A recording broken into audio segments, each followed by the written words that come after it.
bringing together economic development and education. I'm Jill Horner. This is Comcast Newsmakers. With me is Andy Lubin. He's Director of Real Estate for the University of Delaware. Thanks so much for being with us. It's my pleasure. Thank you. We're talking about a 272-acre parcel. Give us an idea as to the past of this acreage and its future. Oh, happy to. Thank you. Back in the early 1950s, the Chrysler started this site and started constructing tanks on it, the patent tanks for the Korean conflict.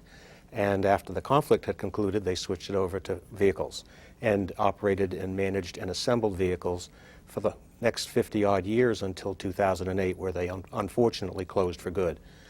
The university was successful in acquiring the 271 acres of property and then began a decommissioning and demolition of the site down to the slabs and took down almost 4 million square feet. And from that, now we're starting to redevelop the site, taking advantage of science, technology, and advanced research, and that's the affectionate name of the Star Campus. Let's focus on some of the things currently happening with the Star Campus, because there's a health sciences complex, and you say not only will this be important in terms of economic development, but it will also be important for students. So you're combining private sector growth with education. Absolutely. While the campus will have an academic component, which is the College of Health Sciences and the College of Engineering, so from a translational and interdisciplinary program, we'll have both programs on the campus. But the real benefit of that is for these students, undergraduate and graduates, to then have the ability to work with other corporate partners, other commercial ventures that will be part of this health science complex, so that through interns and other operating opportunities, they'll have the ability to specialize and gain real-life experience in the areas of their profession and their chosen profession.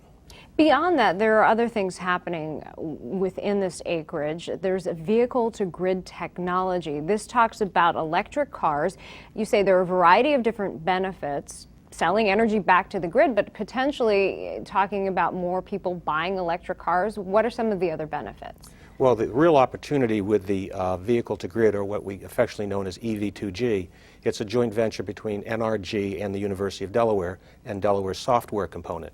And the ability to actually use your car as a generator independent by itself and have the ability on off-peak hours to sell the energy that's been stored in your batteries back into the grid helps you offset the actual cost of owning the vehicle. And that's one of the goals.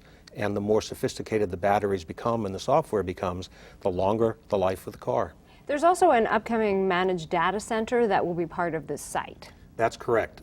We have entered into a lease with the Data Centers LLC, and they'll be developing a 43-acre parcel.